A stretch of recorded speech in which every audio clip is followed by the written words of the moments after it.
I'll give you 110. About the midterm, you got grades were often A over B or something like that, because they were the grades of the two questions. And where they didn't average in a simple way, we just put both grades. And on the final, you'll have like 3 questions. And in the end, of course, we'll average it out and give you a singular grade. But it's more honest to just give you your question grades and you can see what you did. People who did not pick up their midterms, but I doubt there are any of you today, they're up here. And I have posted model midterms. We posted 3 take-homes and 3 in class. They're on the B space.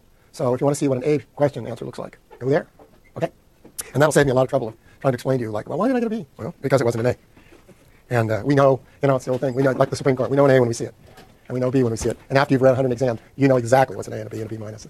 That's really not going to change just because you're disappointed. But by and large, people did well. The grade curve was good. And it's the usual story. The take-homes tended to be more skewed because it's people who either are obsessive and want to do really, really well, or people who haven't studied and wanted to catch up. That kind of shows up.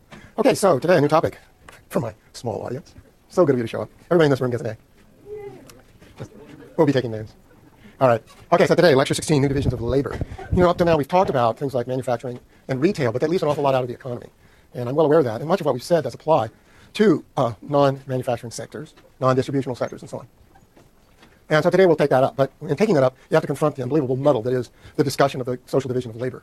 So today's keys are modern industry keeps changing, and the change has to do with the rising productivity of labor and the rising complexity of labor and the rising sophistication of production. All those things are going up, and with it, the division of labor gets bigger and bigger and bigger, meaning there are more and more different segments of production, more and more different sectors or industries, and more different occupations. And, of course, all those change over time, too. So it's complicated. So we'll just take a few whacks at it today to clean it up. So we're going to clear up some basic confusions about goods and services in the division of labor.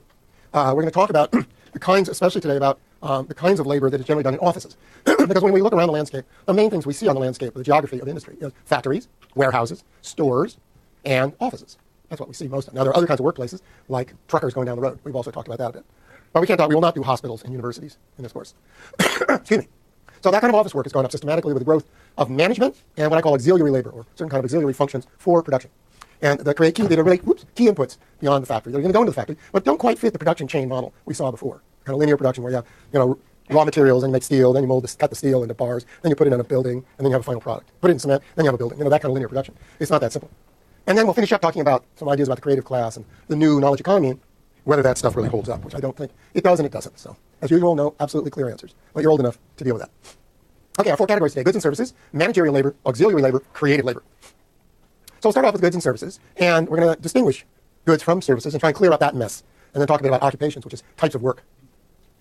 Okay, so starting with goods and services, this is a mess. It's a total mess. The census has it wrong. Almost everything you read has it wrong. I just pulled out a couple of articles from The Economist that I had set aside for today. I was looking at those. Everybody who writes about goods and services uses a different definition. You go online and Google services. I try to get images, these like little pie charts I'll show you, and every one of them is different, showing that it's an intellectual muddle. So that makes it harder. There are some things in economics that are clearer, but goods and services isn't.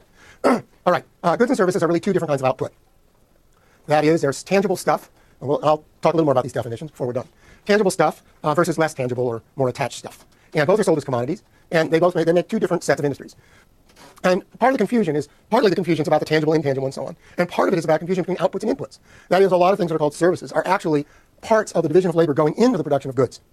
They are inputs. They are partially finished things. They are part of the labor that goes into every complex product. Okay, I'll come back to all these. So the typical census mess is that manufacturing is now 11% of the economy. Government and nonprofits. Now there's another, like, why are government and nonprofits together? Well, there's some reason. But anyway, they throw those together, we get 22%. I don't know where I got this, and it doesn't matter because they're all different. And then we get services, 2/3 of the economy.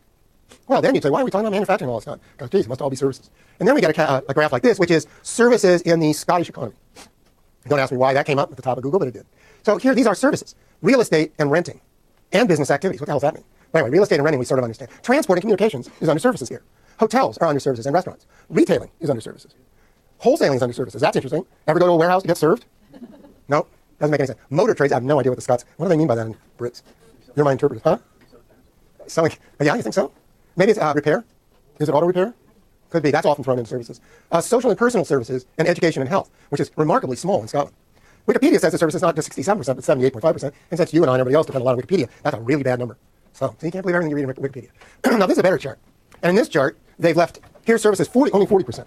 Because government is out, which it should be, because government is not private economy. Government is government. There is no other category. Government is government. There's manufacturing. In this one, it's only 6%. So where is this? I don't even know where it is. Someplace. Doesn't matter. Construction, 6%. TPJ? What? No, transport. Yeah, transport and utilities, 4%. Information. Now, there's a category, information. What does that mean? Wholesale, 5%. This looks like retail, 11%, and FIRE, which is finance, is 9%. Now, finance, we're going to talk about in part 5 of the course. Money is not an industry like anything else. Money is not a sector. It's not manufacturing, so it should be left apart. Retail is here apart. Transport and wholesale ought to be joined, because we talked about that, or they could be separate, but maybe they should be next to each other. Information, I have no clue why they've got that. Construction is, of course, a physical thing, but it's almost always treated separately, but it's next to manufacturing at least. So this chart's much better, and you notice the services fall to only 40% here, which is a much more reasonable estimate. Then I went on, got one of these economist articles, was talking about some Harvard guys, Harvard research, about tradables versus non-tradables. And it was about goods and services. So you're like, it's saying, well, manufacturing, we don't do that anymore, but what we need is services that are tradable. Now, most things we call services are not tradable. That is, they're very place-based. They're very consumer-oriented. So things like retailing has to be near the consumer. You can't offshore your Walmart to sell to people in El Cerrito, right? Well, you can. It's called mail order. So you could, but not the store. All right, and they were saying, well, something like finance, you can offshore. But finance isn't a service. Finance is finance. So they're wrong on that one. And then that was the only example they had, so I made up a couple more. Architecture. All those buildings in Shanghai, a lot of them are designed by American architects. That's a kind of service we call a service. Often it's called a service, That is building design, which is then being built. The building is being built abroad. And the architects fly to Shanghai, they get paid by the Chinese. It is a kind of export of something that isn't tangible. Well, it is tangible, it's a blueprint, actually. But it's not a good in the normal sense, right? Okay, now non-tradables in this article were health, education, retailing, and government. Okay, that's pretty sensible. And then there was another study they quoted from some Italian that said within the EU, which has these very open borders, that less than 20% of services, now they didn't define services, so I don't know what they meant, are actually accessed across borders. So services tend not to be very fungible, very mobile. They tend to be fixed. They are things like healthcare and education that are quite fixed in where you get them. But then there was another article about traditional, this is by a World Bank economist, that should be really smart, traditional versus modern services. Well, what the hell does that mean? I mean, I love the words traditional and modern because they can mean anything. Before today, kind of today. Before I was born, after I was born. You know how this stuff gets used. All right, so traditional services were trade. Trade's a service. I thought trade was moving goods around. Hotels, is that a service? Well, we generally think it is, but it isn't. Restaurants, is that a service? How much service you get at McDonald's? Zero. Public administration or government, that's not a service either, it's government. Modern services, software. Software is a service. Now, up until recently, of course, you bought software on a disk, which was a thing. It was good. You bought it on a disk. It was good. It didn't look like a bowling ball, but it did look like a CD. Do you think CDs are a service? No. Of course, now we don't have those anymore either. So things keep changing, which is very confusing. But software is not a service. Call centers. Call centers. Let's see, if I get a call over dinner, no, let's say I call my bank and I want information in insurance, or an insurance company or a bank, and I want information, and I get somebody in Bangalore. Is that a service? Well, I work for a bank. So what's a service? I had a problem with my account. So I guess you could say it was a service, but is it? Anyway, this seems pretty incoherent too. Anyway, it's never defined. But these guys write giant reports for the World Bank and the economists are writing articles, and nothing's defined. It's just a big mess. So now we'll try and sort it out a little bit. Goods. I actually sorted this out 30 years ago, but nobody's listened to me, so maybe you shouldn't either. Everybody reads it, says, oh, that's really smart, and then they go right back to doing whatever they're doing. Anyway, goods are tangible objects. Now, they can be really small objects. If I get a new lens for the cataract operation, that lens is a good. The operation's actually a service. Yes, sir? Does a virtual tangible object slow down? So a piece of software is downloaded off the internet? That's a very good question. I think that's a very good question. I would argue that it does, because actually it's tangible. We call it virtual, but it's just electronic. It's an electronic code you download. And on the surface of your computer, you'll see a little icon, which is quite tangible. Now, the problem with electronics, because of electronics, we have this problem of really thinking of those as goods. Because for us, goods, I mean, there's this old definition. A good is anything you can drop on your foot. Well, that was good up until 1950. Well, maybe it's not good anymore. It actually wasn't even before that because, well, you could drop old phonograph records and I guess they hurt. Old 78s or something. But a 45, once you start dropping those, you can feel it either. So what's the difference between a 45, an old 45 rock and roll record, and an iTunes download? Here we have a purist, an analog purist. It sounds better. Okay, they're really the same thing. The record has etched in it an analog of that song, and the download, you get your little MP3 or 4, and it's got it in digital form. But it's still a thing. It's very much a thing. It has a thingness to it, and you all know that because you share those files all the time. And I go to you, I say, could I have one of your things? And it's no different than if you lent me a T-shirt. I say that because you're in a T-shirt. It reminded me. No. They're all T-shirts. Yeah.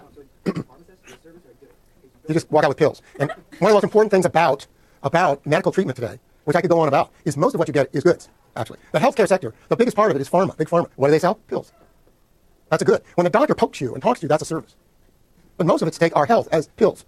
To the extreme, right, in America, right? You want a little mental health? Take a pill. You want to feel good? Take a pill. Had a bad day? Take a pill. As opposed to maybe quit your job. Or talk to an actual person, like a friend. I think I'll go talk to my friends. That's okay, so, but most production is actually of goods. Most output is of goods, not services. And the advantages of goods, and there's stuff written on this over time, is that in a capitalist economy, in a market economy, goods are things that you can own, that you can trade, you can pass between one another. You can say, that's mine. You can break them apart. In fact, of course, part of neoliberalism and the whole American outlook is we hate social goods. We hate to take our shared infrastructure. Don't give me a bus, give me a car, right? Don't give me a concert, give me an MP3. That's the difference between shared and individual. Goods have a big advantage because they're movable, ownable, personal, tangible, reproducible. They have all kinds of advantage. And the biggest advantage, of course, is you can produce gazillions of them by mass reproduction. Okay. And typical goods are, the production sectors are manufacture, where you actually crank out things like cars. Construction, where you produce buildings, which are good. Mining and agriculture, which dig up ore, which is good. We'll talk about that in part 6. Agriculture we won't discuss, but there's whole courses on that. You produce cucumbers, which are obviously good. There's no agricultural services that I know of. Unless you go and pick your own cherries or something. I suppose that's a service. Yes, ma'am? What about someone who has bees and like they're pollinate other bees? Oh, okay. That is an input in agriculture. And the bees, it is a service to agriculture, but it's what I call an auxiliary input. It's a secondary input. And the bees perform a service, but it's all part of the agriculture. And in the past, you just had beef, nature provided little bees buzzing around. Now, they've been commodified into beehives that you carry around the country by the hundreds of thousands to put in the almond orchard. So you can have commodified almonds, and so on and so on and so on. But it's still, what's the end product? It's actually the almond. And the bees are just a input, just like water, fertilizer. Bees are all just inputs into almonds. Yes? It's a business service, which I'm going to talk about. It's a business service. Bees are kind of a business. Well, they're more of an input. A consultant advisor is a business service, and I'll get to that. Because that gets too far afield. Okay, now, so you put these all together along with utilities. Electricity, water, those are goods, by the way, if you haven't noticed.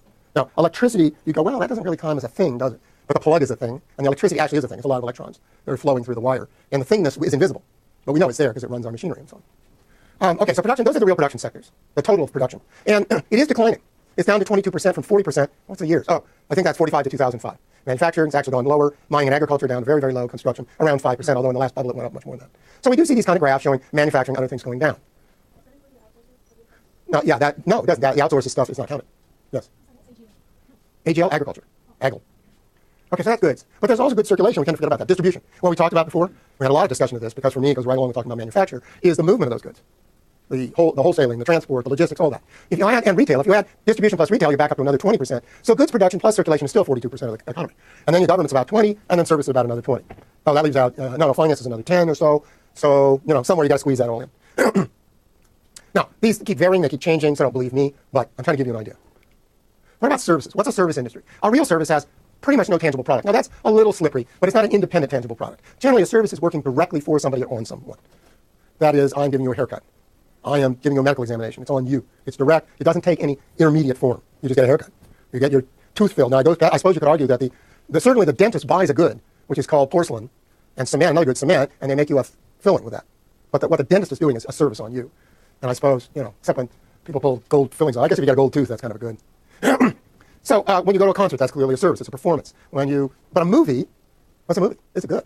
If you go down and get it off a DVD, it's good. If you go to the movie theater, you go, well, that's kind of a service. No, it isn't. The movie theater got a big reel of film, and they put it on a projector, and you watched it. And what you did is rent a seat in the movie theater while they played the movie. Yes? Well, I think because the DJ is directly doing some new creative work there, it's a service. We'll call it a service. If it's turned into a thing, it can be reproduced like an MP3, then it's good. But these are tricky, and I don't think there's any ultimately, there's some perfect line here. Yeah. Yeah. So what I'm noticing is this is very consumer-based lens, how you're viewing goods and services, whereas a service to a business from another business. Depends where your perspective is. Yeah. Well, I have business services, so you'll see that there are services to business. So there can be services to business, yes. And they're basically indirect labor, forms of labor sold to a business. Okay? Yeah. So right now, you're providing service of teaching us. Exactly. You're also webcasting this lecture. That's going to be a good. It is, except that so far it's not saleable. Therefore, it's not a good. It's not a commodity. It's a good. You're right. It's not a commodity. Yeah. Yeah. YouTube. What is YouTube? Go figure. Okay. I'm not going there.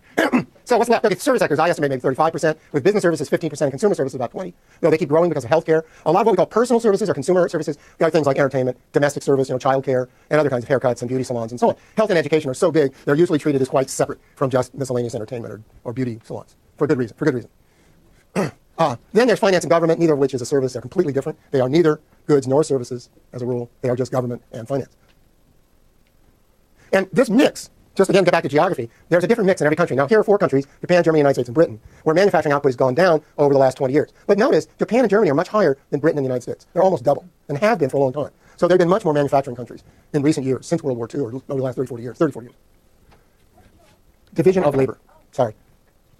That's a handy reference. And something like, the Netherlands has traditionally been a trading country. And it sits at the base of the Rhine River, which comes out at Rotterdam. Rotterdam's been historically one of the biggest ports in the world. Why? Not because of Netherlands production, because of German production. And all this stuff comes down the Rhine River to Rotterdam to be shipped out. And Dutch merchants have handled that kind of trade for hundreds